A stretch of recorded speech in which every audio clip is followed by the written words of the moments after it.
এই যে কি চলে রে ভাই আমার বিয়া। বিয়ে মানে তোর কোনো কোটা আছে? কিসের কোটা ভাই? এ পোলা কোটা চেনে না। কোটা ছাড়া ভার্সিটিতে ভর্তিও যায় না, চাকরি পাওয়া যায় না, তুই কোটা চেনো না? ভাই এই কোটার জন্যই তো আমার জীবনটা নষ্ট হয়ে গেল। একটা ভালো ভার্সিটিতে ভর্তি হতে পারলাম না কোটার জন্য। মেধা ছিল কিন্তু চাকরি পাইলাম না কোটার জন্য।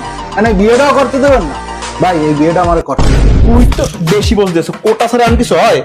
কোটা আমার আছে, আমি 60% আপ করি না, বিয়ে আমি করবো। এই মেয়ের ফ্যামিলির কোনো সমস্যা আছে? না বাবা। কোনো সমস্যা নেই, ওঠ। মায়ের কোনো সমস্যা আছে? কোনো কাজইও লাগবে না। তুই যা।